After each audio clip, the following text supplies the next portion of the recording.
Bien, chers amis, nous allons reprendre nos travaux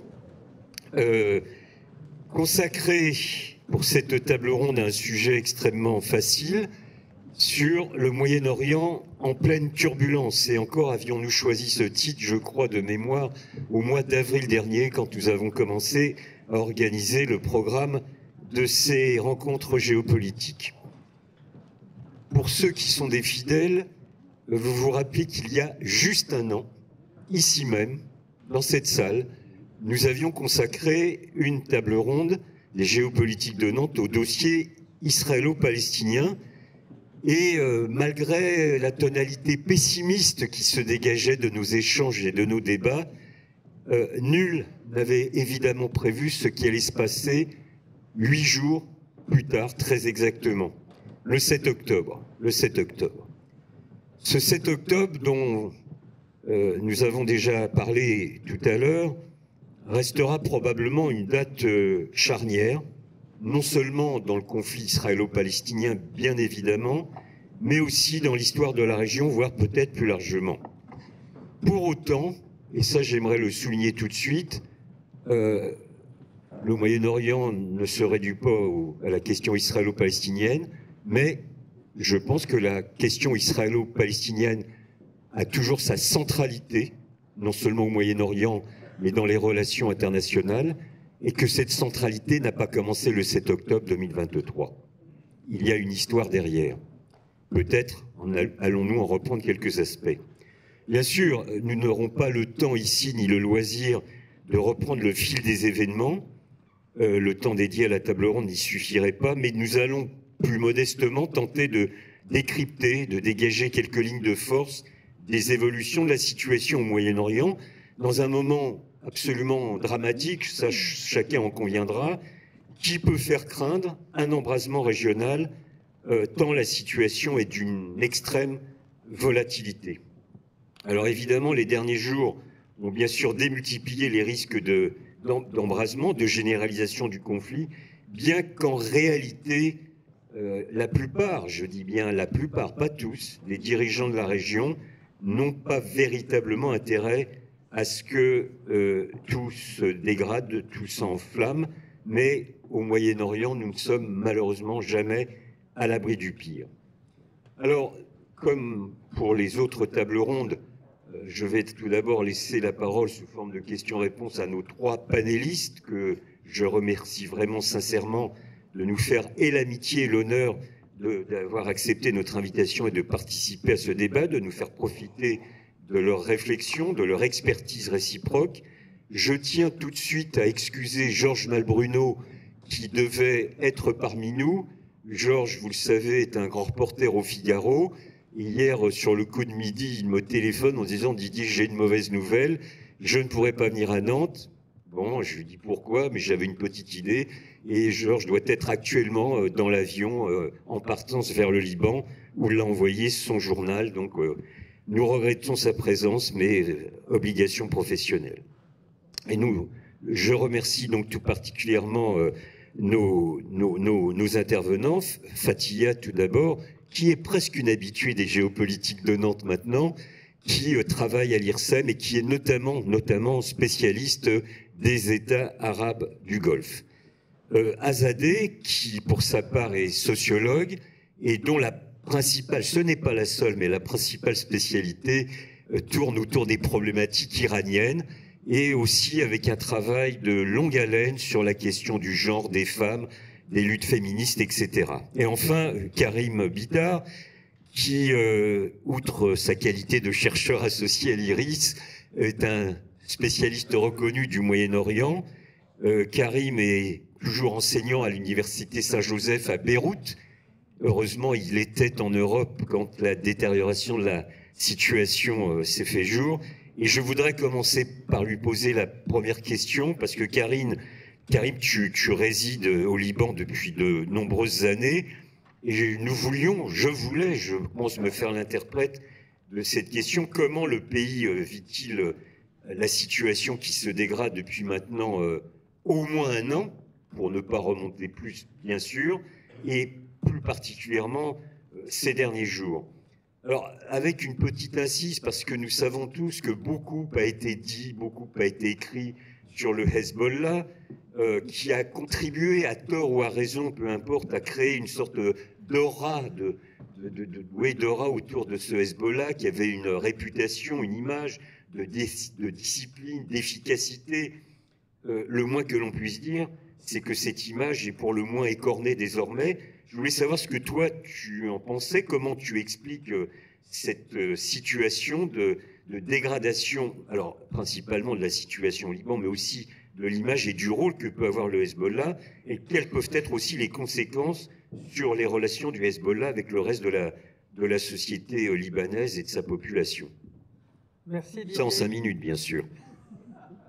Merci Didier, bonsoir à toutes et à tous. Ce qui est tristement ironique, c'est qu'on a le sentiment d'écœurement, de déjà-vu. J'ai à peine 50 ans et j'ai déjà vécu 6 épisodes de ce type.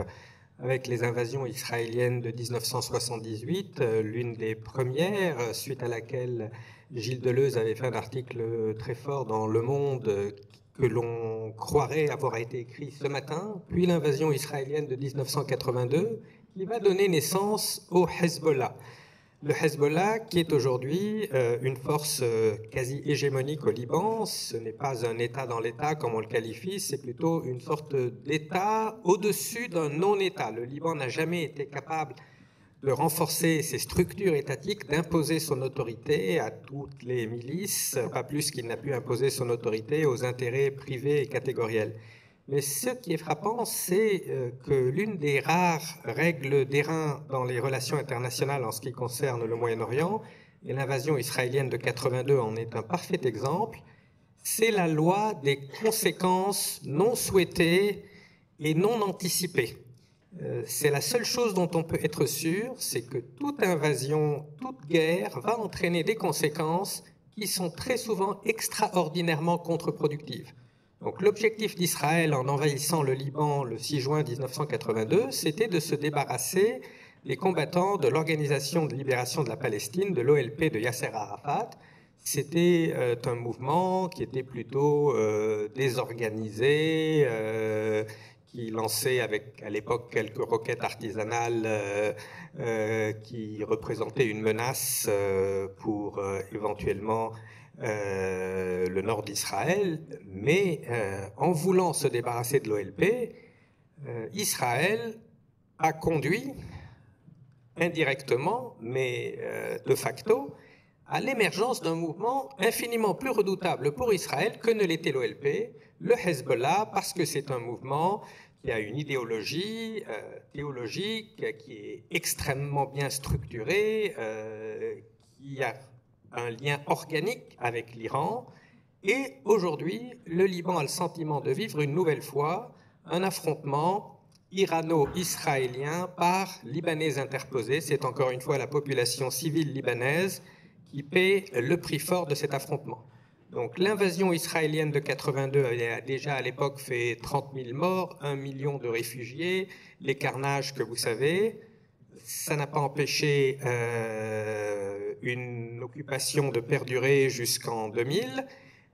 Israël a été contraint de quitter le Liban, puis à nouveau a tenté en 2006 de régler son compte au Hezbollah sans succès, et ce fut une humiliation qui explique peut-être la décision de Netanyahou d'il y a une dizaine de jours d'ouvrir un nouveau front avec le Liban, de se lancer dans une sorte de fuite en avant, de profiter de la campagne électorale américaine pour régler son compte à son adversaire qui est le Hezbollah et peut-être également au régime iranien si il parvient à entraîner les États-Unis dans une guerre régionale.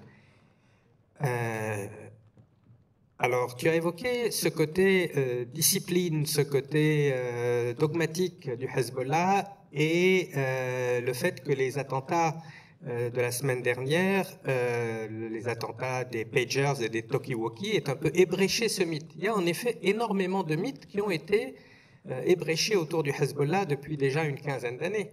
Pendant longtemps, c'était perçu comme un mouvement, certes avec un lien organique avec l'Iran, mais un mouvement islamo-nationaliste qui était en guerre pour libérer le territoire du sud Liban qui était occupé. Après 2000, ce fut une toute autre paire de manches. Le premier mythe qui a été écorné, c'est en 2008. Le Hezbollah se présentait comme un mouvement qui ne tournerait jamais ses armes vers l'intérieur, et il a utilisé ses armes contre les quartiers sunnites de Beyrouth en 2008. En 2011, le Hezbollah est intervenu en Syrie, du côté du régime syrien, à l'instigation du guide suprême de la révolution iranienne. Et en 2019, après le vaste mouvement de protestation pacifique des Libanais, toutes communautés confondues, le Hezbollah a également été le fer de lance un peu de cette contre-révolution. Donc il y a un paradoxe que ce mouvement qui est né en se présentant comme un mouvement révolutionnaire voulant émanciper les déshérités a fini par se retrouver du côté du manche, du côté des régimes qui opprimaient leur peuple dans la région, le régime syrien et d'autres, et au Liban du côté de l'establishment perçu par la plupart des Libanais comme corrompu jusqu'à la moelle. Il n'en reste pas moins que les comportements d'Israël et la violence absolument inouïe qui se dégage. Nous avons eu en moins de 48 heures déjà 1200 morts, des centaines d'enfants qui meurent sans sépulture, qui se retrouvent complètement... Alors quelqu'un a posé une question, pourquoi est-ce qu'on ne parle pas des menaces de rayer Israël de la carte? À ce jour, le seul pays qui ait été rayé de la carte, c'est la Palestine. Et aujourd'hui, des dizaines de villages libanais sont en train d'être bombardés, d'être rayés de la carte alors que l'on parle. Alors qu'Israël est un pays qui perçoit une menace existentielle, et c'est bien compréhensible, appelée les carnages du 7 octobre, mais cette menace est surtout une menace stratégique. Je ne pense pas que la survie d'Israël soit menacée. C'est quand même un pays qui a au moins 80 et probablement plus de 200 ogives nucléaires, qui a un soutien inconditionnel de la seule superpuissance mondiale que sont les États-Unis.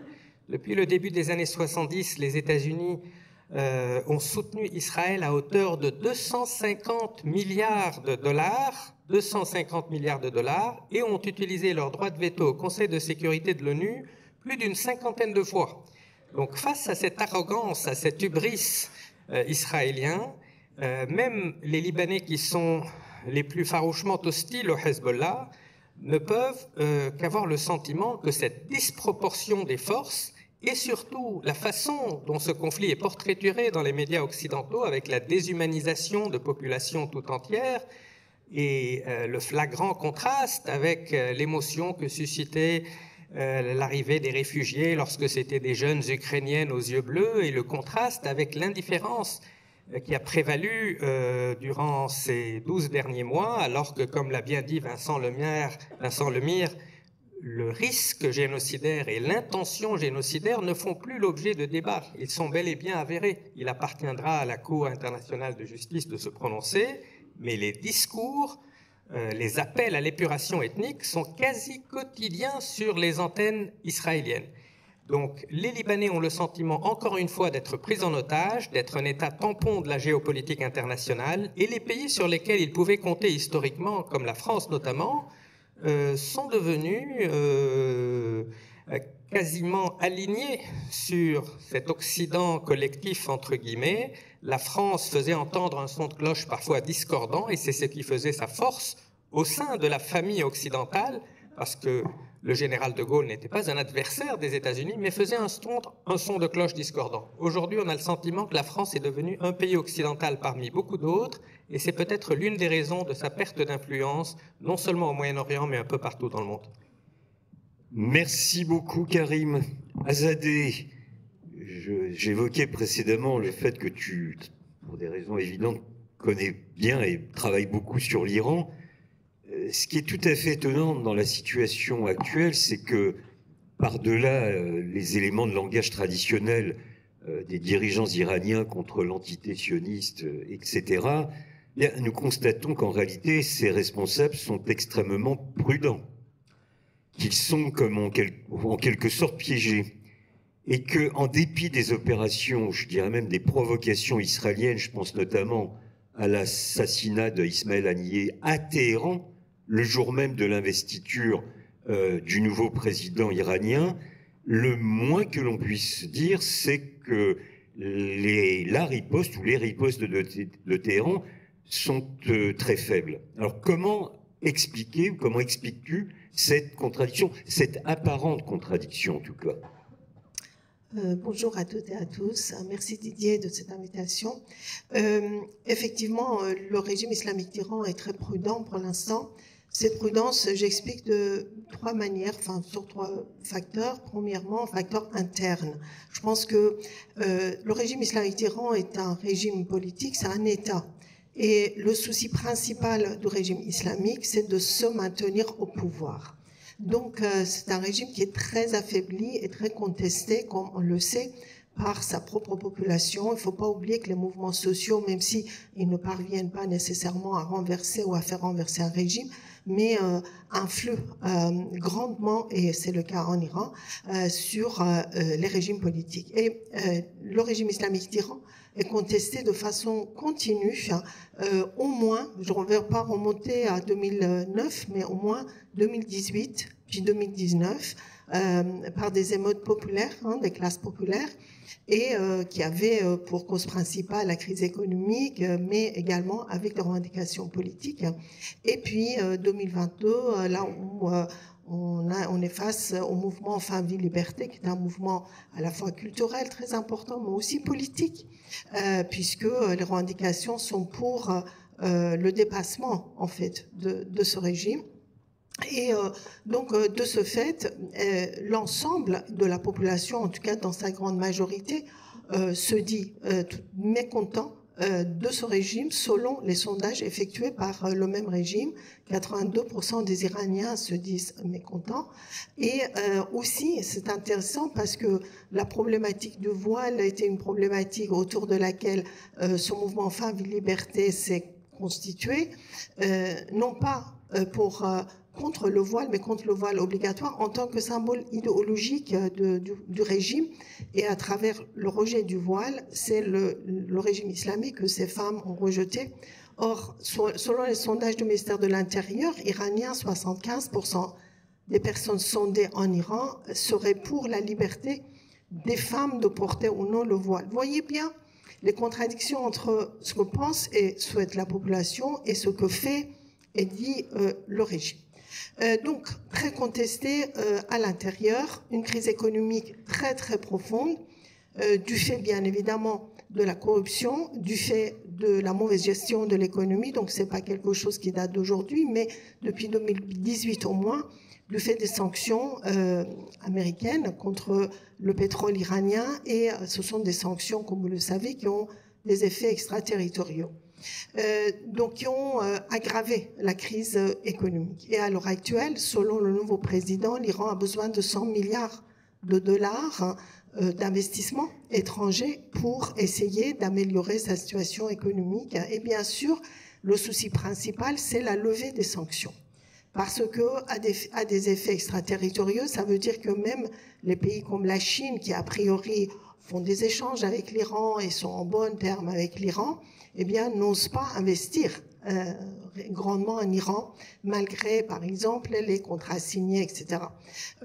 Donc, de ce fait, facteur interne, facteur régional, c'est que le nouveau président tente de, en tout cas au plan discursif, aller vers une certaine normalisation avec des États arabes de la région, à commencer par l'Arabie saoudite, mais également même le Koweït et même, je dirais, le Bahreïn.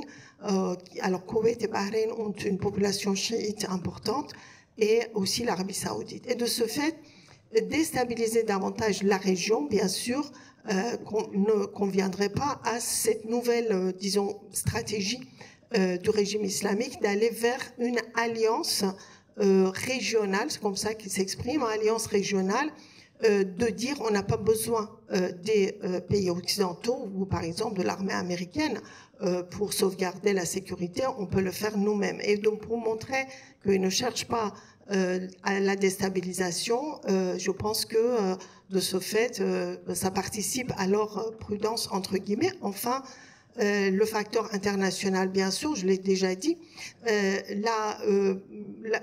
afin que les sanctions internationales soient levées, c'est-à-dire américaines, mais avec un effet international, bien sûr, c'est deux choses. Premièrement, la question du nucléaire iranien qui angoisse et inquiète à la fois la région du Moyen-Orient, les voisins de l'Iran, les pays arabes du Golfe Persique, et en même temps, c'est la condition préalable pour la levée des sanctions. Et on constate que ce nouveau gouvernement tente, dès l'Assemblée générale de l'ONU, à contacter un certain nombre d'Occidentaux, dont les Français d'ailleurs, pour dire on est d'accord pour commencer les négociations sur le nucléaire. Donc des concessions qu'il serait d'accord pour donner. D'ailleurs, lors de la conférence de presse du nouveau président iranien, qui est un modéré, il n'est pas réformiste, mais c'est un centriste, on va dire, il prêchait les relations avec l'ensemble des pays du monde, et il n'a pas exclu Israël. Donc, il a été censuré en Iran. C'est très intéressant parce que une partie de sa conférence de presse, là où il parlait effectivement l'ensemble des pays, y compris Israël, si Israël accepte aussi de cesser le feu, etc., a été censuré en Iran. En tout cas, c'est le nouveau discours qu'on n'entendait pas depuis de nombreuses années, qu'on commence à nouveau à entendre. À mon avis, c'est très lié, encore une fois, à la fragilisation importante de ce pays, et toute guerre importante participerait à davantage de fragilisation de ce régime. Enfin, bien sûr, c'est également l'autre condition, c'est qu'afin que les Occidentaux, en tout cas, acceptent de lever les sanctions contre le pétrole iranien, il faut aussi que l'Iran accepte de ne plus intervenir au niveau régional, de ne plus alimenter justement ces groupes de soutien dans la région. Donc, ce qui reviendrait à dire que ce régime doit plus ou moins changer de nature pour pouvoir, sous ces conditions-là, se maintenir au pouvoir. Donc, vraiment, ils ont le dos au mur. Et comme quelqu'un l'a dit ce matin, c'était toi ou je ne sais pas, l'un des intervenants, avoir le dos au mur, ça peut être très dangereux aussi.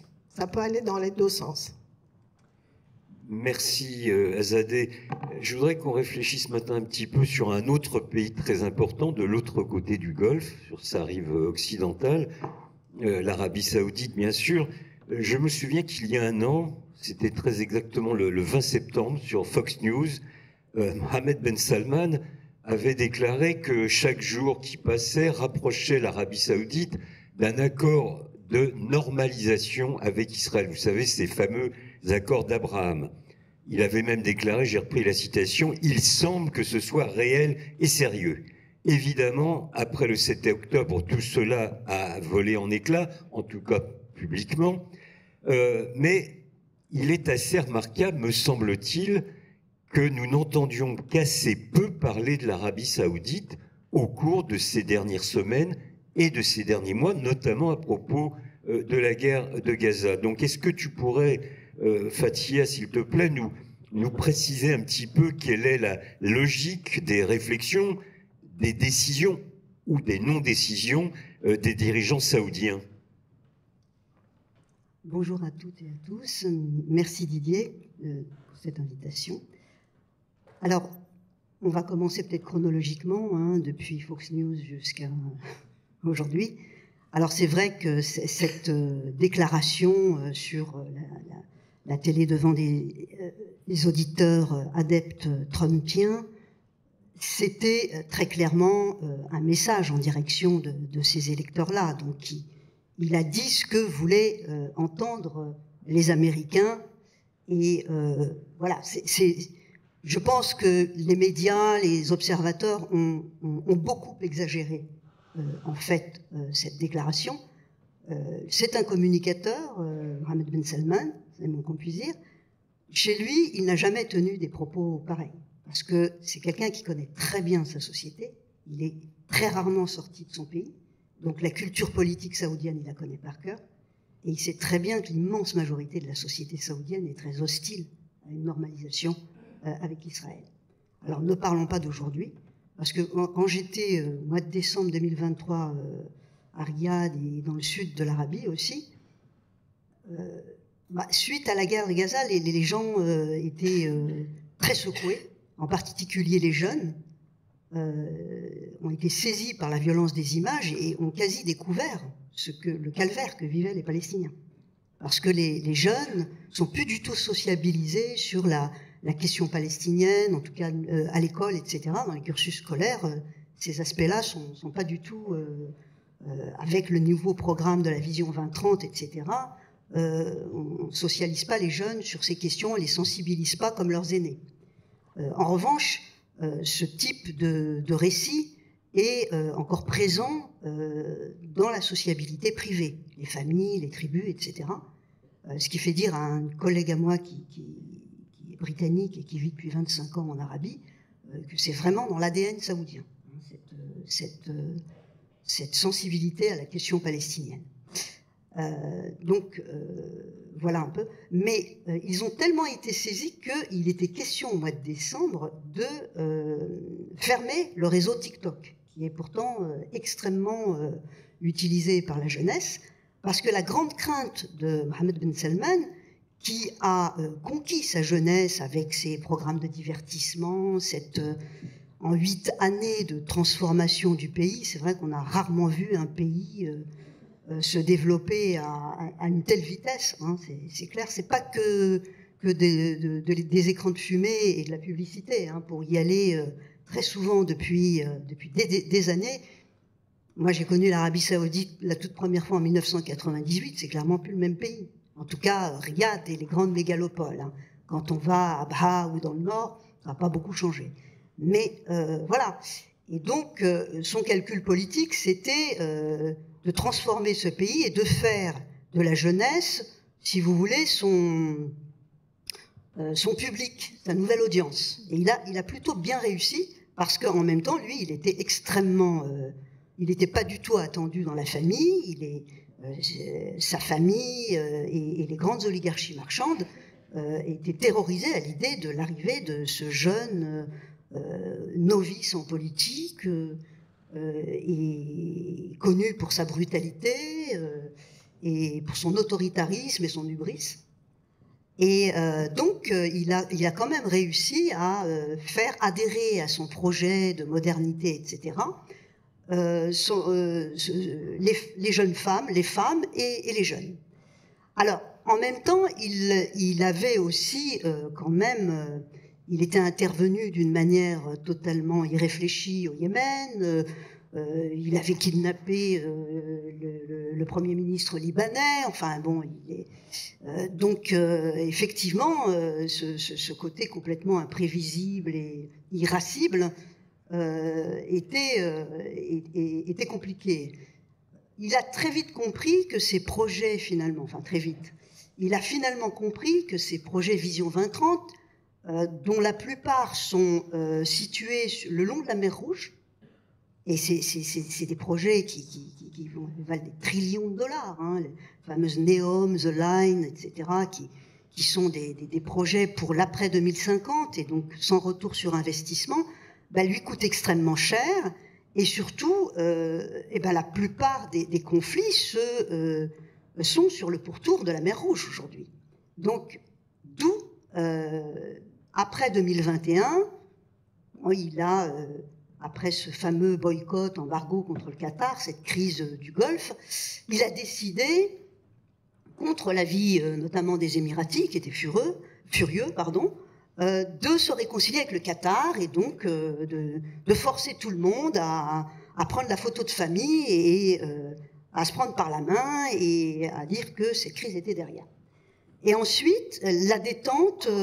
ça a été de dire qu'Israël, c'était un pays qui n'avait jamais menacé l'Arabie Saoudite et qui n'avait aucune raison de ne pas envisager, pourquoi pas, il ne le disait pas à l'époque de normaliser, mais déjà, vers 2021, on sait que Netanyahou est arrivé à Al-Hula et qu'on parlait déjà de relations, enfin, il y avait un rapprochement qui s'esquissait, dans la lignée, bien sûr, des accords d'Abraham qui ont été signés le 15 septembre 2020 sous la tutelle de Trump avec les Émirats arabes unis et le Bahreïn. Donc voilà un peu pour le topo. Mais bien entendu, quand il annonce à Fox News que chaque jour on se rapproche d'une normalisation, il tait bien sûr les désaccords très profonds qu'il y a entre Netanyahou et l'Arabie, puisque l'Arabie, dès le départ, parle d'un État palestinien sur la base du plan arabe de paix qui avait été adopté à Beyrouth en 2002. Bon, même s'il a ensuite tenu le flou, aujourd'hui, clairement, avec le surenchérissement, bien sûr, et la surenchère, et puis la dévastation de Gaza, aujourd'hui du Liban, etc., il est bien entendu hors de question d'aller en deçà des conditions du plan de paix arabe. Et là-dessus, le prince héritier a même dit, pour essayer de calmer aussi les ardeurs des Américains, qui ont beaucoup surenchéri sur cette normalisation, qu'il craignait pour sa vie s'il normalisait avec Israël. Ah oui, non, et prenant pour le coup vraiment le pouls de sa société en disant ma population n'est pas prête, moi évidemment, si ça pouvait se faire demain, je le ferais, mais aujourd'hui, étant donné la situation, la dévastation de la Palestine, tout ça, ça se passe en direct et sous les yeux des Saoudiens. C'est évident que l'Arabie Saoudite, c'est pas les Émirats Arabes Unis, ils abritent les lieux saints. Même si Ben Salman le veut, il ne le peut pas. D'accord. Eh bien, merci pour cette utile mise au point. Karim, je voudrais qu'on élargisse un peu la focale maintenant. Depuis des décennies, chacun peut constater le rôle prééminent des États-Unis dans la région et le fait que les principales décisions sur les équilibres géopolitiques ne pouvaient se prendre sans son aval. Alors, est-ce que cette page est tournée ou pas? Est-ce que les États-Unis... Excusez-moi, la trachéite m'attaque. Est-ce que les États-Unis restent tout à fait incontournables dans les jeux régionaux, notamment à propos de Gaza? On a vu, je crois que Blinken en est à son 10e aller-retour dans la région depuis le 7 octobre dernier, avec des résultats assez fluets, peut-on dire, mais s'il n'y avait pas été, peut-être la situation serait encore pire. Est-ce que cette situation assez nouvelle est une bonne ou une mauvaise nouvelle?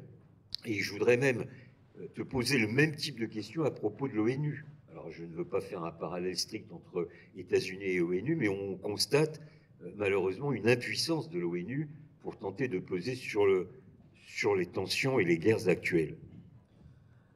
Absolument. En ce qui concerne l'ONU, je serais tout à fait d'accord pour dire que l'ONU est impuissante, totalement impuissante. On savait que le système était grippé, dysfonctionnel, sclérosé, que le recours au droit de veto, aussi bien par les États-Unis pour protéger Israël que par la Russie pour protéger Bachar el-Assad, ont transformé ce système en quelque chose de caricatural.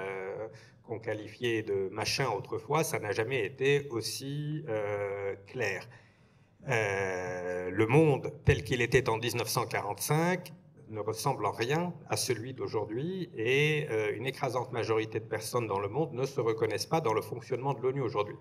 Mais autant, je suis d'accord pour qu'on dise que l'ONU est impuissante, les États-Unis, quant à eux, ne sont pas impuissants. Ce n'est pas d'impuissance dont on parle, c'est d'un refus délibéré d'utiliser les leviers pourtant extrêmement nombreux dont ils disposent pour contraindre Israël à changer de politique.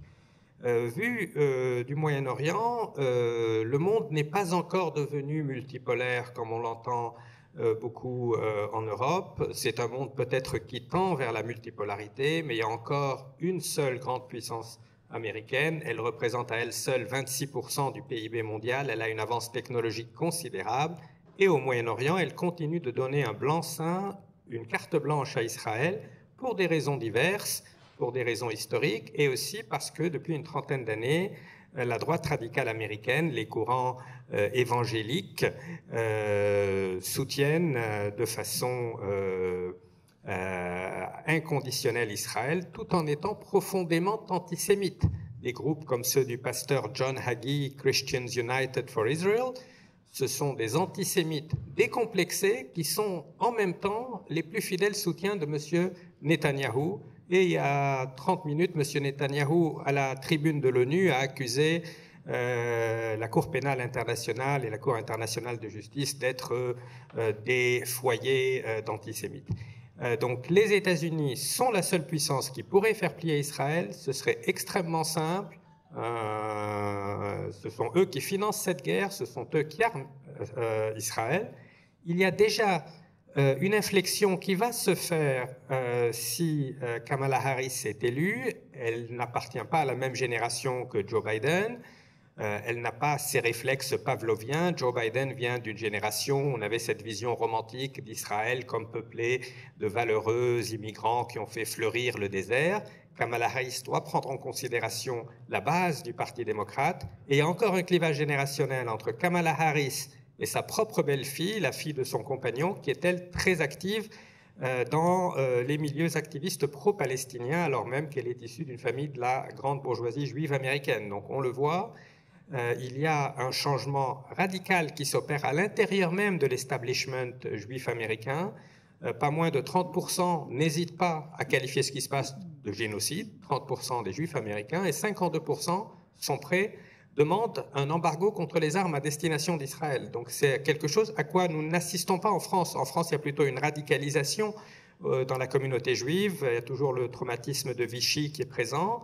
Aux États-Unis, il y a toute une génération qui est née politiquement dans l'opposition à Donald Trump et qui perçoivent Donald Trump et Israël comme faisant partie d'un même bloc organique identitaire, focalisé sur le nationalisme ethnique, l'exclusivisme religieux, le mépris envers les plus faibles. Et donc, dans une trentaine d'années, lorsque cette génération qui manifeste aujourd'hui sur les campus américains sera arrivée au pouvoir, on devrait assister à une inflexion majeure. Et c'est là qu'Israël devra s'inquiéter, c'est là que M. Netanyahou et sa famille politique se rendront compte qu'ils ont misé sur des courants politiques qui ne pourront pas assurer leur survie. Plutôt que de s'appuyer exclusivement sur les États-Unis, Israël aurait dû parvenir à s'intégrer au Moyen-Orient plutôt que de construire des murs en mettant un terme à sa politique d'occupation et de colonisation. La grande tragédie, c'est que les accords d'Oslo de 1993 étaient une sorte d'écran de fumée, que le processus de paix dont on nous parlait pendant des décennies s'est avéré être un simple processus pour gagner du temps. Aujourd'hui, la situation sur le terrain fait que la solution à deux États est devenue peut-être aussi utopique que la solution binationale, la solution d'une vie en commun entre juifs et arabes sur la base d'une égalité des droits, mais nous sommes à un tournant. Si on souhaite vraiment aller vers une solution à deux États, il faut avoir le courage de mettre une pression intense sur Israël pour les pousser à décoloniser. Ou alors, si on dit ces 800 000 colons en Cisjordanie et à Jérusalem-Est sont là pour rester, il faudra envisager une formule de type nouveau, de type fédéral ou confédéral. Et les plus grands intellectuels du peuple juif dans les années 20, dans les années 30, avaient porté cette idée. Je parle de Hannah Arendt, d'Albert Einstein, Martin Buber et beaucoup d'autres qui avaient plaidé pour une confédération judéo-arabe. Cela peut sembler tout à fait utopique dans le contexte où on se parle, mais la solution à deux États, l'idée qu'on pourra séparer ces populations profondément imbriquées, me semble tout aussi utopique. Et c'est l'occasion de rappeler, puisqu'on évoquait le nationalisme ethnique, que les plus grands intellectuels du peuple juif au XXe siècle se sont opposés à ce projet de colonisation.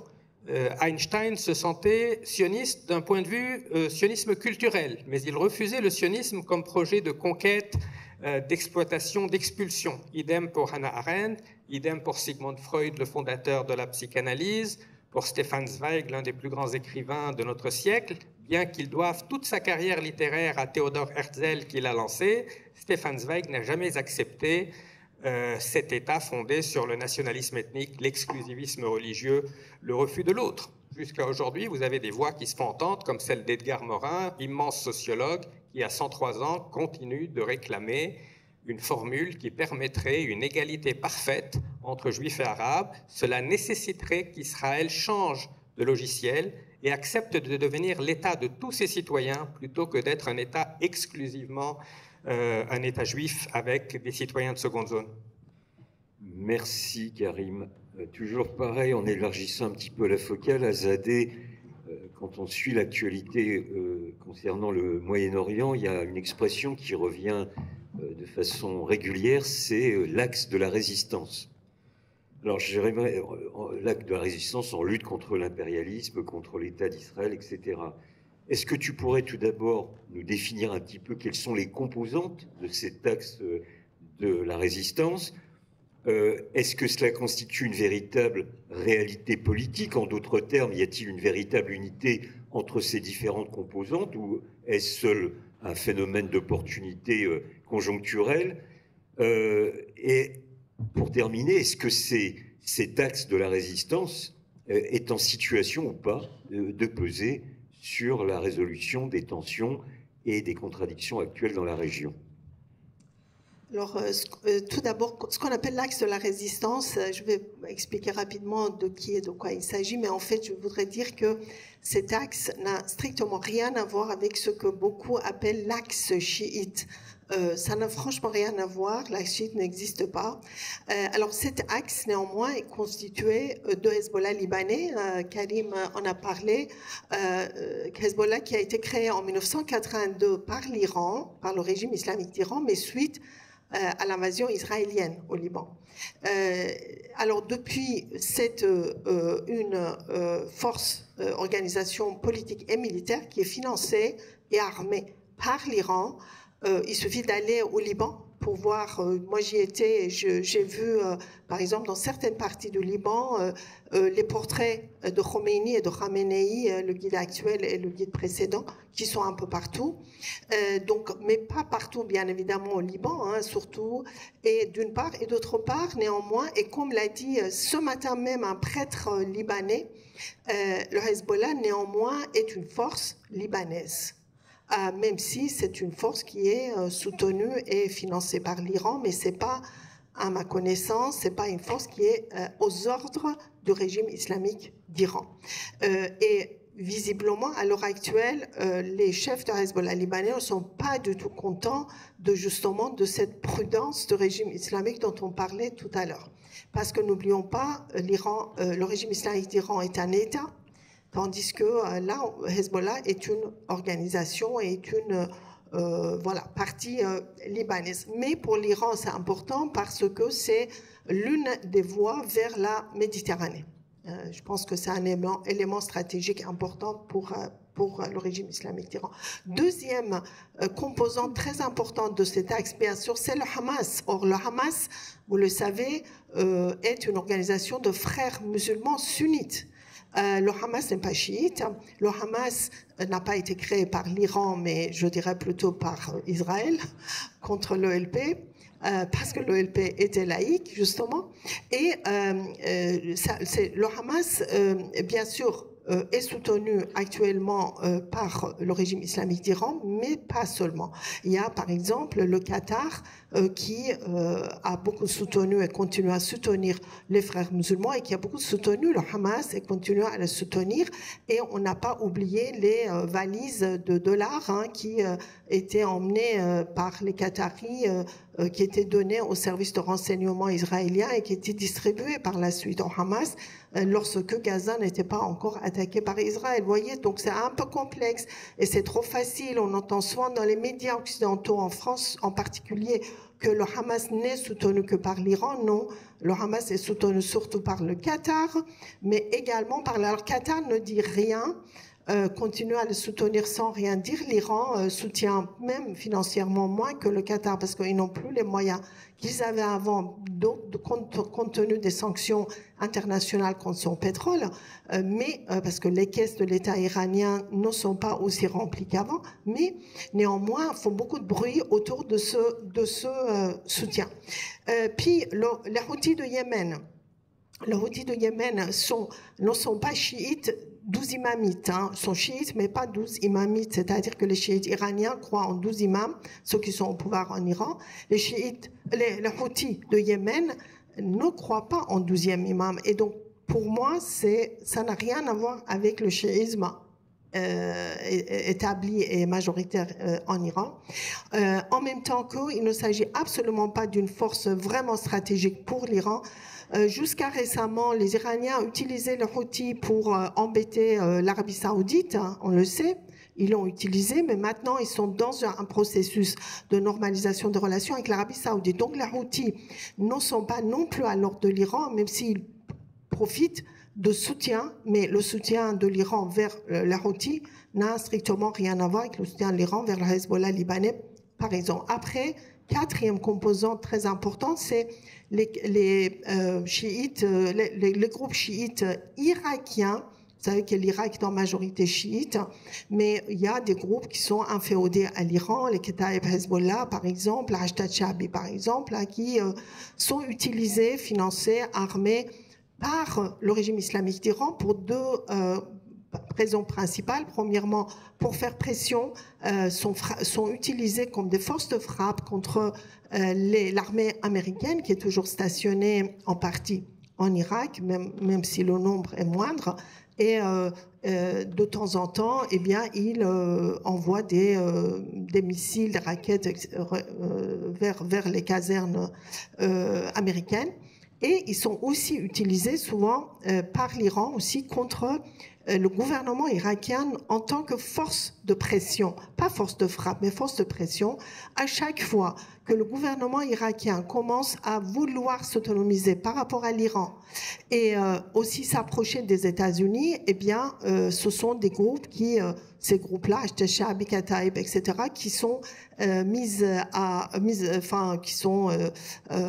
interviennent, si vous voulez, pour empêcher le gouvernement irakien de prendre ses distances avec l'Iran ou de s'approcher des États-Unis. Voilà les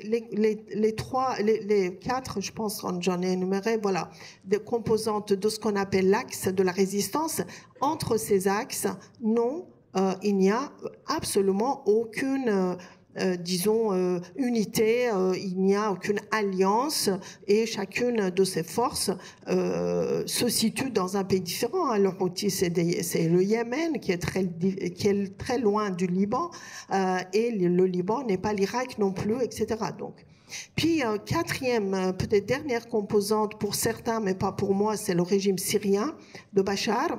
D'ailleurs, j'ai oublié de dire que le Hamas palestinien a rompu ses relations avec l'Iran en 2011 lorsque le régime islamique d'Iran a soutenu coréen le régime syrien. Or, le régime syrien réprimait ses opposants qui étaient en grande partie issus justement des frères musulmans. Et donc, le Hamas a rompu ses relations jusqu'à très récemment avec l'Iran, jusqu'à 2017-18.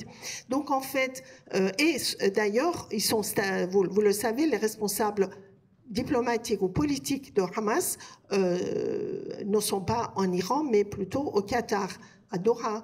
Et d'ailleurs, Téhéran est un lieu très dangereux pour les dirigeants de Hamas. Ismail Haniyeh s'est rendu à Téhéran et s'est fait tuer par visiblement des Israéliens.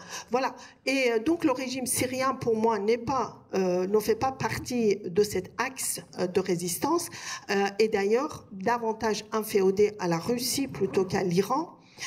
Et on constate que les Iraniens ont dépensé énormément d'argent, des milliards de dollars pour soutenir Bachar, et à la fois ils ont envoyé leurs militaires soutenir le régime de Bachar, mais finalement ils ne sont pas du tout en train de profiter de ce régime non plus. Voilà. Je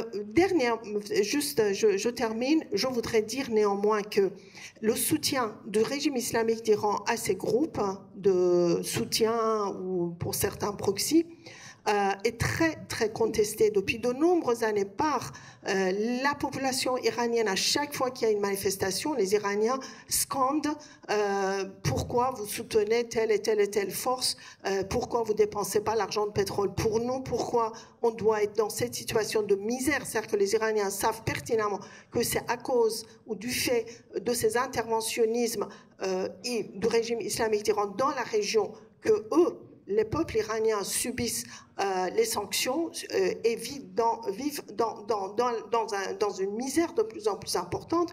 Donc, ce que je voudrais dire, c'est qu'à part une infime minorité, la majorité écrasante de l'opposition iranienne n'est absolument pas d'accord avec ces politiques régionales, ces intrusions menées par le régime islamique, et en particulier, je dirais, par le guide et les gardiens de la révolution, c'est-à-dire la branche extérieure des gardiens de la révolution. Donc, il y a maintenant, je pense, on est à un moment important pour aller vers peut-être moins d'ingérence de la part du régime iranien. Et là, il faut que les Occidentaux, et en particulier les États-Unis, prennent leurs responsabilités, ce qui malheureusement n'est pas le cas du fait aussi de l'élection présidentielle aux États-Unis. Allez, dernière question avant de vous laisser la parole. Fathia, tu l'as déjà abordé tout à l'heure à propos de l'Arabie Saoudite, mais j'aimerais qu'on généralise un peu plus, parce qu'on évoque souvent le gap qui existe entre les régimes arabes et leurs opinions publiques à propos de la question palestinienne. Alors quand je dis opinion publique, qu'il n'y ait pas de faux débat, évidemment les opinions publiques ne se déclinent pas dans les États arabes de la même façon que dans les pays ouest européens par exemple. Pour autant, tu évoquais TikTok en Arabie Saoudite tout à l'heure, donc qui prouve quand même qu'il y a des points de convergence. Alors est-ce que ce constat te semble fondé ou pas? Très brièvement, comment l'expliquer? Et puis, deuxième question, mais qui est afférente, c'est comment perçois-tu d'éventuelles nuances entre les régimes arabes? Certains pourraient être plus proches de prendre des initiatives en faveur de la question palestinienne, alors que d'autres, au contraire, resteraient parfaitement attentistes. Dans cette typologie, bref, je mets de côté l'Égypte et le Qatar, dont chacun sait qu'elles ont une part active dans les tentatives de négociation, parce qu'elles sont, pour des raisons différentes, directement concernées. En 5 minutes, évidemment. Concernant le fossé entre les dirigeants arabes et leur opinion publique, c'est particulièrement criant entre les pays signataires des accords Abraham. Je me focalise sur la péninsule arabique, mais il n'y a qu'à voir les manifestations monstres depuis le début de la guerre à Gaza au Maroc. C'est l'un des pays où on manifeste le plus, avec des slogans très, très, très forts, hein, la rupture des relations diplomatiques, etc. Et donc, l'écart est absolument flagrant. Dans les pays de la péninsule arabique, c'est plus difficile à mesurer. En Arabie Saoudite et aux Émirats Arabes Unis, la population est totalement muselée. Il est interdit, par exemple, de porter un t-shirt avec le drapeau palestinien ou un kéfier. C'est la peur que le sentiment pro-palestinien se traduise en des slogans comme on entend à Oman, à Koweït et à Bahreïn, pourtant signataires des accords Abraham, qui laissent sa population s'exprimer parce que la population bahreïnie est l'une des plus politisées de la région, et des slogans pro-Hamas et pro-houtistes, parce que il y a aussi le fait que ces dirigeants et ces États arabes, notamment en péninsule arabique, sont quasi invisibles sur la guerre à Gaza, en tout cas, aucune de leurs actions n'a porté. Bon, l'Arabie Saoudite a essayé de se dresser comme ça un peu au-dessus du lot en accueillant d'abord un sommet de la Ligue arabe qui a totalement échoué. Le lendemain, c'était un mois après le déclenchement de la guerre quand même, un sommet arabo-islamique où certes le président Raïssi, à l'époque encore vivant, été accueilli en Arabie Saoudite, donc on avait beaucoup plus commenté cela qu'autre chose. Et surtout, les dirigeants de la péninsule, les Saoudiens d'abord, faisaient tout pour se concerter avec l'Iran pour que la guerre ne se généralise pas. Voilà. Ça a été vraiment... s'il y a quelque chose, entre guillemets, qui a abouti, ce sont ces concertations. Et ils se concertaient vraiment très régulièrement, avec des visites même des états-majors saoudiens, émiratis, etc., en Iran. Bon, il y a quand même eu une diplomatie souterraine assez active pour éviter l'embrasement. Maintenant, ils ont effectivement fait des déclarations sur l'appel au cessez-le-feu immédiat, etc., etc. Les Émirats arabes unis ont beaucoup mis en scène leur aide humanitaire à destination de Gaza pour masquer quand même le fait qu'ils n'avaient à aucun moment essayé de réduire ne serait-ce que le niveau de leurs relations diplomatiques avec Israël, ne serait-ce que pour essayer d'exercer une pression. Et puis ils étaient convaincus qu'ayant de bonnes relations avec Netanyahou, il serait capable de le convaincre et en tout cas d'influencer sa décision et d'essayer d'infléchir ses positions extrémistes. Bon, ben, ils ont fait chou blanc et donc voilà, on arrive à une situation où le monde arabe est totalement impuissant, inaudible, hein, et que finalement, le seul acteur qui fait entendre à lui, c'est un acteur non étatique. Ce sont les Houthistes qui lancent des attaques sur des navires, des embarcations liées à Israël, et également des tirs de missiles, tous interceptés par Israël, mais jusqu'à Tel Aviv quand même. Donc, c'est cet acteur non étatique qui, aujourd'hui d'ailleurs, a gagné énormément en popularité, y compris en péninsule arabique. D'où l'extrême crainte des dirigeants, notamment saoudiens et émiratis, de laisser comme ça le débat public sur la question palestinienne. Parce qu'ils ont très peur, effectivement, de voir chez eux leur population qui soutiennent des acteurs qui sont les ennemis avérés d'Arabie Saoudite. D'ailleurs, aujourd'hui, malheureusement, avec la dévastation de Gaza, donc l'affaiblissement considérable des capacités militaires et puis même de la représentation politique du Hamas, l'affaiblissement considérable de Hezbollah, ces dirigeants, sans bien sûr s'en réjouir publiquement, ça fait complètement leur jeu, hein, parce qu'ils voient que tout l'axe de la résistance est en train de s'affaiblir. L'Iran, comme le disait très bien Azadeh, est très affaibli.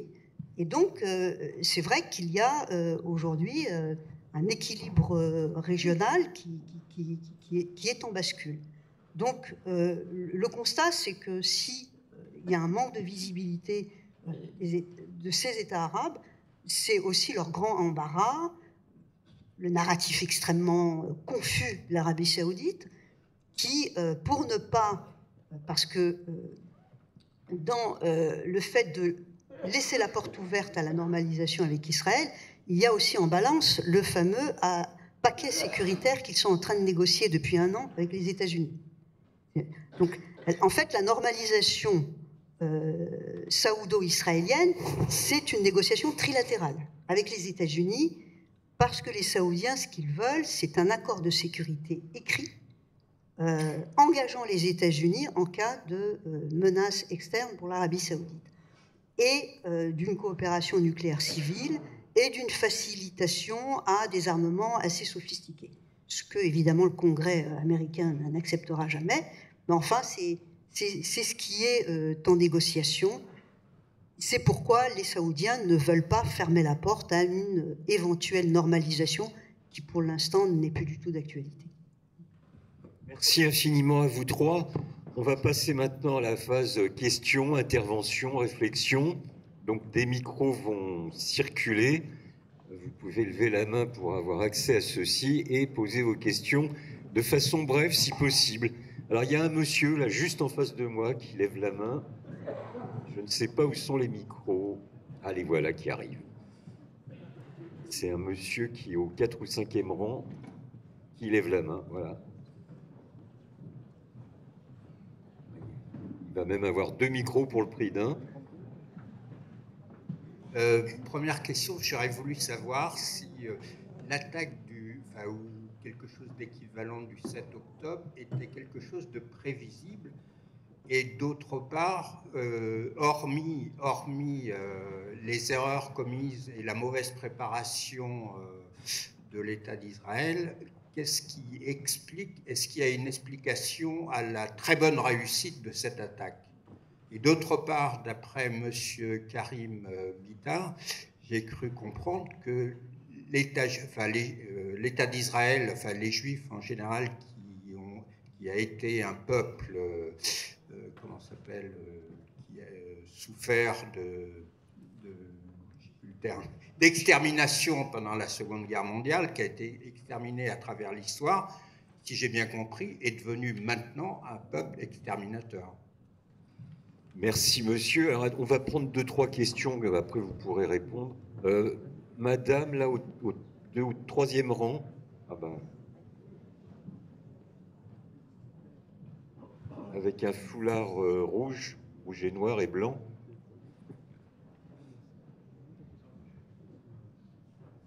Bonjour, je voudrais revenir sur le processus d'Oslo dont vous avez parlé, monsieur Bitar, en disant que c'était un écran de fumée, il a très rapidement coulé.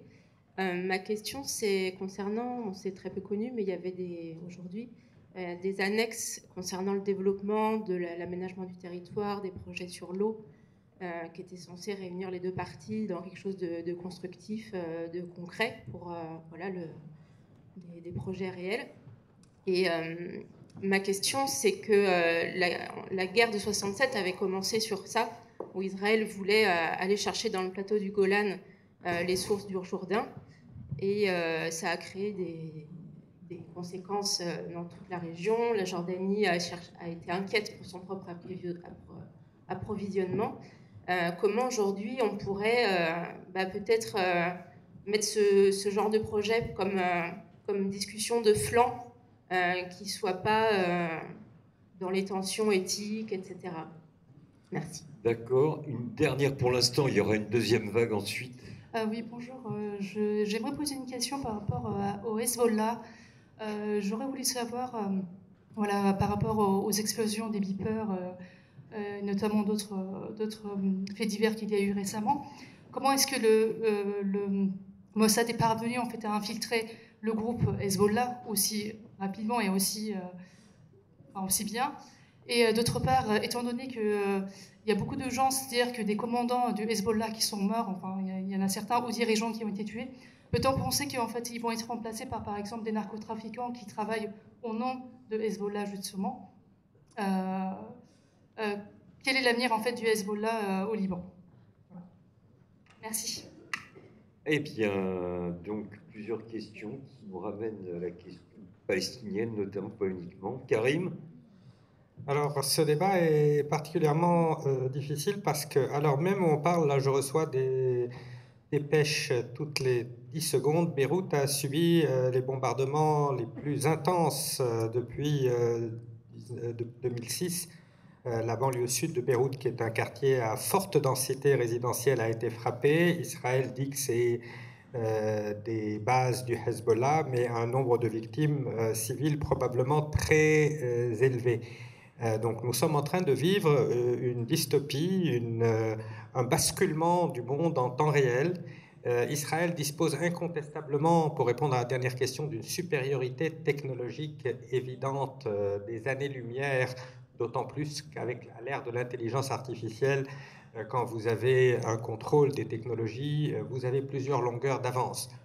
Donc il est certain qu'avec sa suprématie, son contrôle exclusif de l'espace aérien et sa supériorité technologique, Israël a pu accomplir les opérations de ces 2 dernières semaines, dont cette attaque des pagers des Talkie-Walkie, qui a été qualifiée par l'ancien directeur de la CIA, Leon Panetta, et la CIA, ce n'est pas un repère de woke islamo-gauchiste, il l'a qualifié d'acte terroriste. C'est souvent chez les anciens hauts responsables sécuritaires que vous entendez les discours les plus clairs. Qui parle d'apartheid aujourd'hui? Ce n'est plus Human Rights Watch et Amnesty International et Jimmy Carter et quelques autres, c'est l'ancien patron du Mossad qui s'appelle Tamir Pardo qui vous dit nous sommes dans une situation d'apartheid. Les anciens premiers ministres israéliens, ils deviennent soudainement conscients que c'est une situation d'apartheid sur le terrain. Mais il y a une question importante qui est celle d'Oslo. Le problème de fond, c'est qu'on est parti sur une logique qui voulait répliquer ce qui s'était fait en Europe, c'est-à-dire créer des solidarités de fait. En Europe, on avait mis le charbon et l'acier en commun, les gens apprennent à se parler, ils ont des intérêts économiques convergents, et la paix va advenir.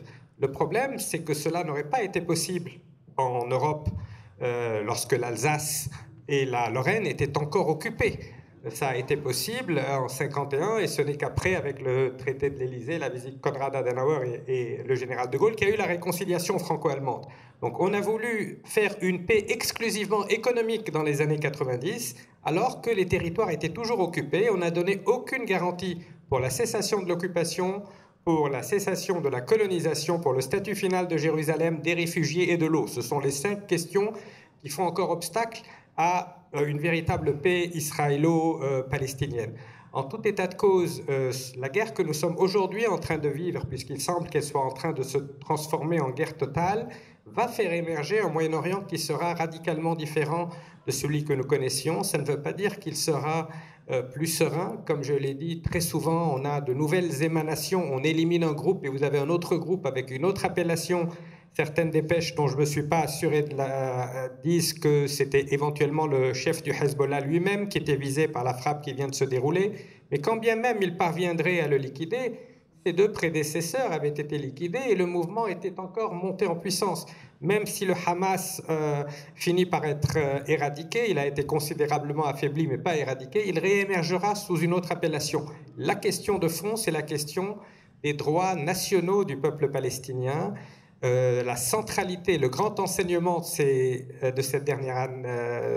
12 derniers mois, c'est la centralité, la persistance et l'universalité de la question palestinienne. On avait voulu nous dire que c'était devenu un conflit de basse intensité, circuler, il n'y a rien à voir, occupez-vous du Soudan ou de la République démocratique du Congo. Et je suis tout à fait conscient que ces conflits sont oubliés et qu'on devrait porter le regard beaucoup plus sur ces conflits oubliés. Mais cela n'enlève rien qu'il y a une universalité de la question palestinienne parce qu'elle est perçue à travers le monde comme l'une des dernières questions coloniales. Pour comprendre ce qui se passe aujourd'hui, ce n'est pas l'opposition entre Occident collectif et Sud global, c'est quel est le traumatisme fondateur pour telle ou telle population. Pour la plupart des Européens, c'est la Shoah, la destruction des Juifs d'Europe. Mais ailleurs dans le monde, c'est la question du colonialisme. Et ce n'est pas un clivage entre chrétiens et musulmans, entre Nord et Sud. En Amérique latine, ou alors dans des pays comme l'Irlande ou l'Écosse, vous avez une très forte solidarité avec la Palestine parce que c'est perçu comme une question coloniale. Donc, tant qu'on n'aura pas réussi à faire dialoguer ces 2 souffrances historiques, ces 2 mémoires, à sortir de la compétition victimaire en allant vers une compréhension de la souffrance et des traumatismes de l'autre, on ne réglera pas la question et certainement pas par un usage de la force brute comme celui auquel nous assistons en ce moment.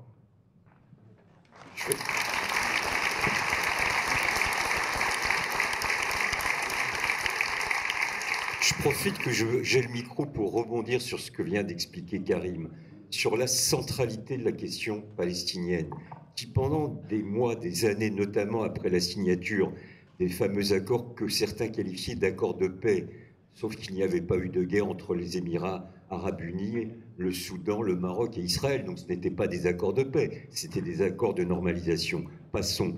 Mais cette centralité de la question palestinienne, elle était niée, et elle était niée en France. Je peux vous affirmer qu'y compris au ministère des Affaires étrangères français. Quand on parlait, avant le 7 octobre, de la question palestinienne, de sa centralité, on vous regardait au mieux d'un air un peu condescendant sur le thème, mon jeune ami, jeune ou vieux d'ailleurs, vous n'y pensez pas, cette affaire est réglée. C'est-à-dire que dans le logiciel d'un certain nombre de responsables, on considérait que cette question palestinienne était réglée.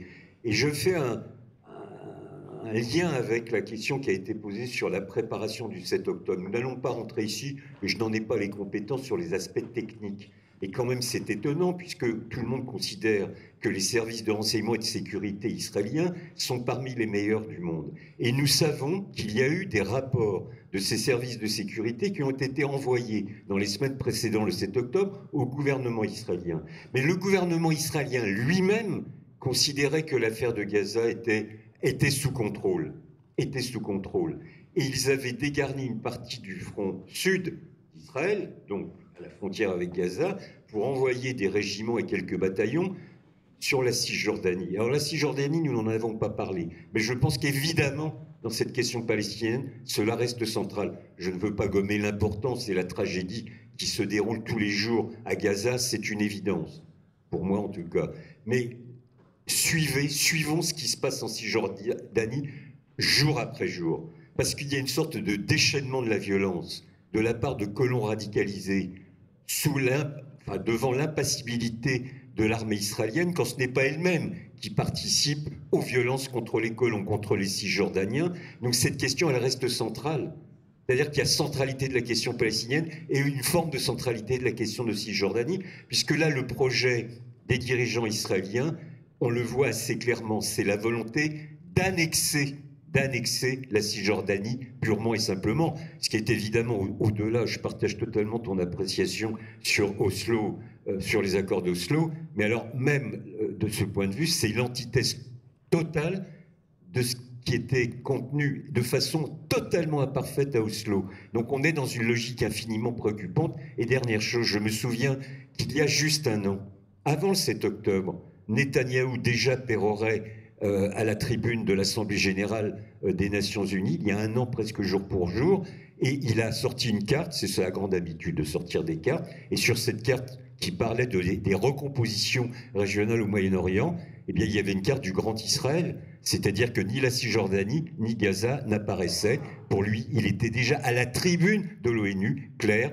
qu'il y avait une possibilité d'annexer purement et simplement la totalité de la Palestine.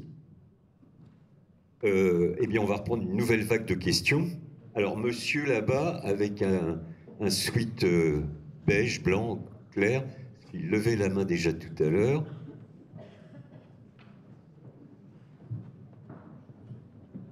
Là-bas. Merci déjà, merci beaucoup pour vos interventions très intéressantes. Ma question est simple et concise. Pour vous, quel est le rôle des communautés chrétiennes d'Orient, parce qu'on n'en a pas beaucoup parlé, en particulier la communauté chrétienne maronite au Liban, qui a une influence assez particulière? Merci. Attends, on va prendre une deuxième question. Oui, Madame, oui. Bonjour.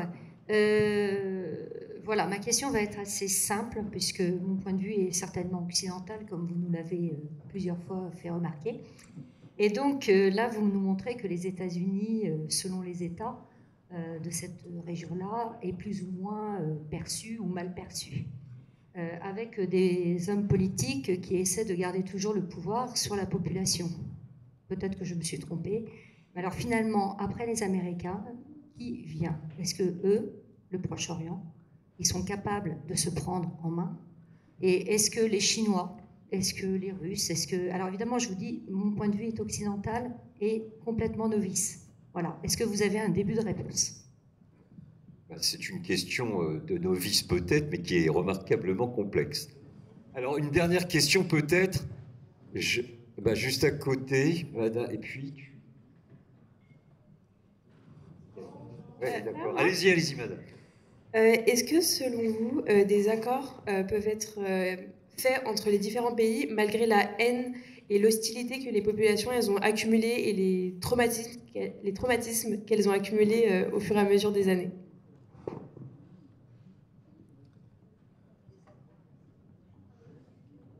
Alors, on me dit à la tribune, quels accords, madame? Oui. Des futurs accords de paix, d'entente entre les différents pays. Enfin, avec Israël en l'occurrence. Alors, chrétiens d'Orient, perception des États-Unis, paix possible. Qui veut la parole? Oui, Krabal. Oui, alors cette communauté maronite que vous avez évoquée, j'en suis issu, elle a un rôle fondamental dans l'histoire du Liban. Elle pourrait toujours jouer un rôle essentiel. Le pape Jean-Paul II avait décrit le Liban comme en disant c'est plus qu'un pays, c'est un message. Nous avons en Occident beaucoup à apprendre de cette vie en commun qui au quotidien, c'est un pays parce qu'on a le sentiment dans les médias qu'il y a des clivages irréconciliables dans le monde entre chrétiens et musulmans. J'ai chaque année des centaines d'étudiants, lorsqu'ils ne portent pas un prénom très marqué, s'ils ne s'appellent pas Christian ou Mohamed, je serais incapable de vous dire lequel est musulman, lequel est chrétien. L'université Saint-Joseph où j'enseigne est une université jésuite fondée il y a 150 ans, mais elle compte 40% d'étudiants issus de la communauté sunnite et chiite. Mais la condition nécessaire pour que la communauté maronite et les chrétiens de cette partie du monde puissent continuer de jouer un rôle, c'est qu'ils ne cèdent pas au recroquevillement, qu'ils ne soient pas tétanisés par la peur, car la peur est mauvaise conseillère. Ils devraient au contraire continuer de porter un projet, et ce projet doit être non pas un projet communautaire, mais un projet de citoyenneté. C'est en grande partie, à la fin du 19e siècle, au moment de la Nahda, la renaissance des lettres dans cette région, des intellectuels chrétiens, musulmans, libres penseurs qui ont cherché à promouvoir l'idée de citoyenneté, l'égalité entre hommes et femmes, l'éducation. Ces idées-là, elles sont nées il y a plus de 160 ans, elles ont un ancrage très profond dans les sociétés de cette région, mais au niveau des gouvernements, que ce soit en Israël d'ailleurs, ou en Iran, ou en Turquie, ou dans le monde arabe, on n'a pas encore accepté cette notion de citoyenneté qui est à mes yeux une solution pour la plupart des problèmes. La citoyenneté reste une idée neuve en Orient, comme on disait au moment de la Révolution française, le bonheur est une idée neuve en Europe. Il faut miser sur cette citoyenneté, sur l'égalité des droits et des devoirs, et c'est ainsi que l'on protégera les minorités religieuses. Ce n'est pas en créant des ghettos communautaires et en s'isolant les uns des autres. Il y a une autre question encore plus difficile, celle de l'après, du monde post-américain. Que serait le Moyen-Orient dans un monde post-américain? Je pense, et je crois que c'est Didier qui l'avait pointé dans le débat précédent, que le monde est en grande partie un G0, ce n'est plus le G7 ou le G20, c'est le G0, un monde apolaire, il avait dit. Il y a une influence des États-Unis qui reste prépondérante, il y a de nouveaux acteurs comme la Russie et la Chine au Moyen-Orient, mais qui n'ont pas encore totalement pénétré politiquement cette région. Mais l'idéal serait justement que l'on rompe ce cercle vicieux des interférences extérieures et des instrumentalisations des minorités religieuses du Moyen-Orient par des puissances extérieures. Au 19e, c'était la France et la Grande-Bretagne qui protégeaient les Druzes ou les Maronites. Aujourd'hui, c'est l'Iran et l'Arabie saoudite qui défendent les sunnites ou les chiites. Il est temps de rompre avec cette logique, de construire un nouveau pacte social fondé sur la citoyenneté. Fathia sur les États-Unis.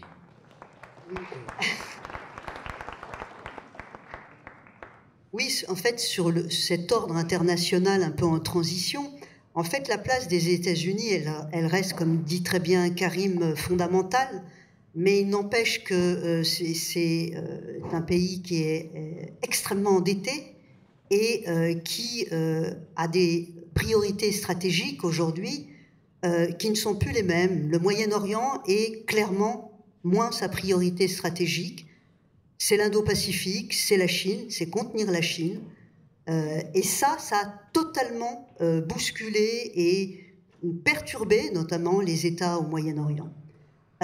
Donc, c'est pourquoi ces États ont cherché non pas à aller vers un monde multipolaire, mais en tout cas à diversifier leur partenariat et parfois même à essayer justement de concurrencer, par exemple sur l'intelligence artificielle, voire se doter d'armements auprès de la Chine, et de mettre un peu en concurrence les États-Unis, la Chine, voire l'Inde de plus en plus, pour mieux s'attirer encore les États-Unis à eux, en fait.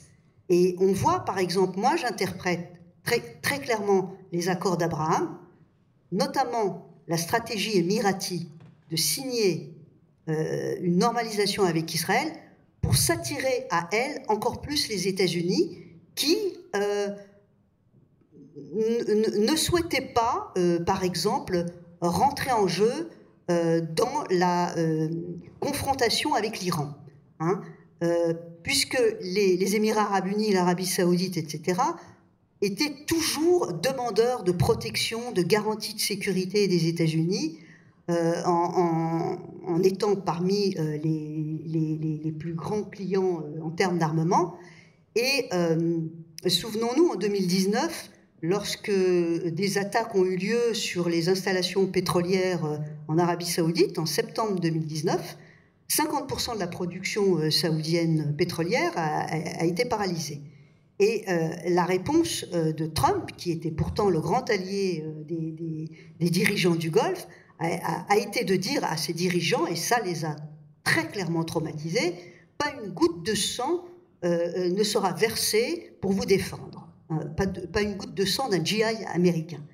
Alors là, effectivement, le mythe de l'Amérique protectrice, en plus de ça, avec un Trump très transactionnel et qui pensait être leur allié pour toujours, les a vraiment traumatisés. Et ils ont commencé à réfléchir sur, effectivement, un monde post-américain au Moyen-Orient, en s'attirant de plus en plus des transferts de technologie de la Chine.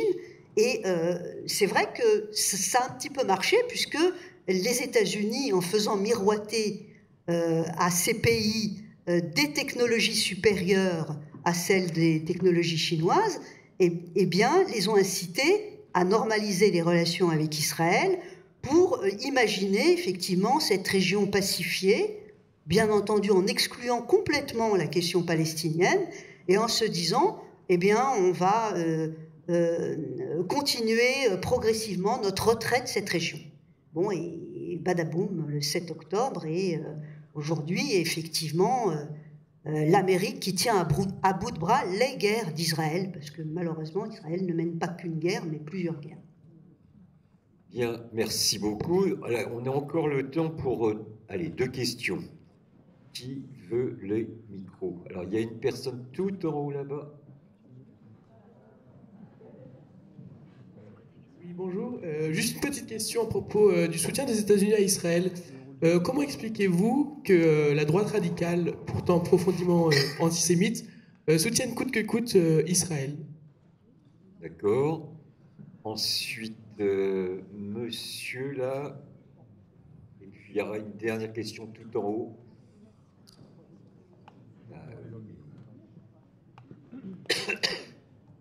Bonsoir.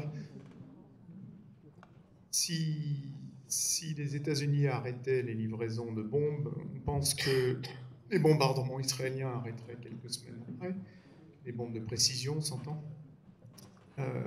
Comment évaluez-vous la perte d'image géopolitique des États-Unis et de l'Occident du fait de ce soutien difficilement compréhensible à Israël ?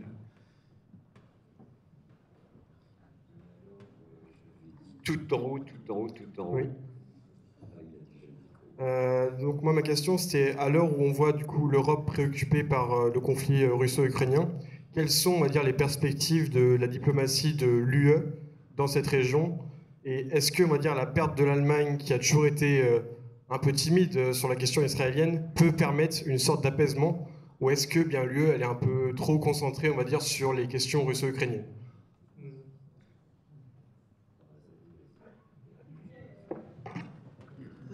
Concernant la dernière question, je pense que dans la région, à ma connaissance, l'UE n'existe pas, en fait. En tout cas, ne compte pas. Vous avez effectivement parlé à juste titre de soutien inconditionnel du gouvernement allemand pour Israël, de sorte que même certains intellectuels palestiniens, par exemple, qui étaient invités pour parler en Allemagne, n'ont pas pu y entrer, etc. D'une part, donc, eux, en fait, ça a été abordé tout à l'heure dans l'autre table ronde, en tout cas le cas de la France et donc l'adhésion au commandement militaire de l'OTAN par la France sous Sarkozy, mais aussi préparé par Chirac, était assez au détriment de l'image de la France dans l'ensemble du monde et en particulier dans cette région.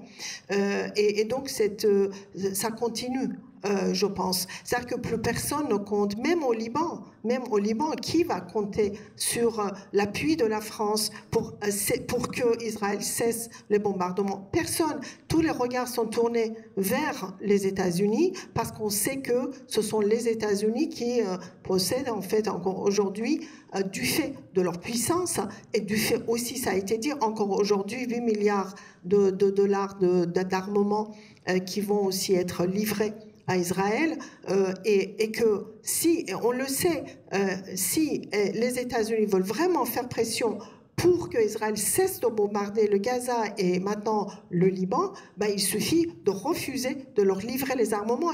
Et selon les experts, que je ne suis pas, il suffira de quelques jours pour que Israël soit obligé d'arrêter et d'accepter le cessez-le-feu. Donc ce double discours de président américain Biden à l'ONU avec Macron qui d'une part demande très gentiment, s'il vous plaît Israël, n'attaquez pas le Liban, et d'un autre côté le lendemain livraison de 8 milliards de dollars d'armement.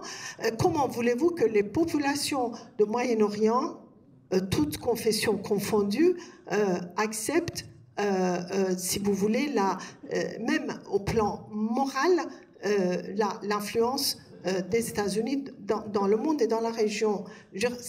Voilà, on en est là, mais malheureusement, l'Europe n'existe pas. L'Europe politique n'existe pas. L'Europe militaire n'existe pas. L'Europe n'existe pas, en tout cas dans notre région.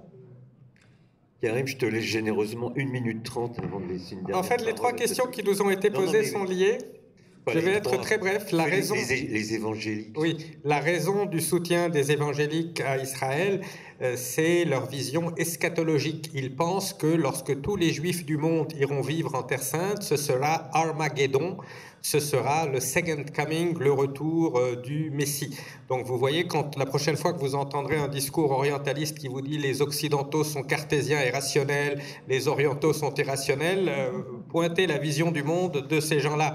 Et c'est un peu cela qui contribue à ce qui a été évoqué dans la deuxième question, la démonétisation de la parole occidentale, cette perte de crédit des États-Unis.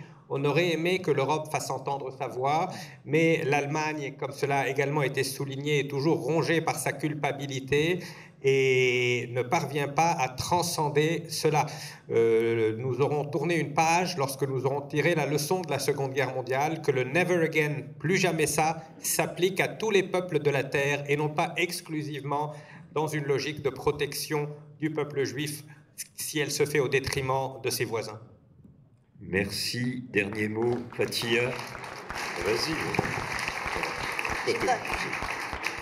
Qu'ajouter de plus, mais cette démonétisation de l'Occident, cette perte de moralité, elle est également utilisée par les dirigeants autoritaires du monde arabe, très clairement. Comment venez-vous venez nous faire la leçon sur les droits de l'homme alors que vous laissez une épuration ethnique en direct, pour ne pas dire un génocide, et vous venez en plus de ça nous demander de nous solidariser sur le conflit russo-ukrainien en nous tapant sur les doigts quand on ne vote pas des sanctions contre la Russie. Ça, ce sont des arguments, ils boivent du petit lait, les autoritaires de la région, c'est clair. Moi, je voudrais dire à ce propos que plus personne à ma connaissance dans cette région-là ne compte sur les Occidentaux pour la défense des droits humains. Les Iraniens l'ont très bien compris, ça ce double discours, etc. Et donc, moi, Fatia, je pense effectivement que finalement, l'aspect positif de ça, c'est que maintenant, les peuples de cette région ne comptent que sur eux-mêmes pour faire respecter leurs droits à la citoyenneté pleine et entière, comme tu disais, Karim, tout à l'heure. Donc, voilà, l'Occident, effectivement, est en train de participer à sa propre, je dirais, disparition, au sens philosophique, au sens moral, au sens de tout ce qu'on connaît, et de tout ce qu'on connaît de, justement, des lumières, etc. Et donc, il y a une autre lumière qui est en train d'émerger dans les pays qui, indépendamment en fait des Occidentaux et de leur discours, parce que il y a 2 poids 2 mesures, on le sait, on le vit au jour, enfin tous les jours, je veux dire. Eh bien, ce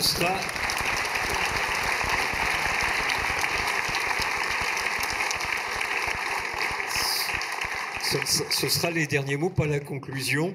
Merci infiniment à nos 3 panélistes pour la précision de leurs réponses. Merci à vous tous pour votre attention, pour vos questions. Merci.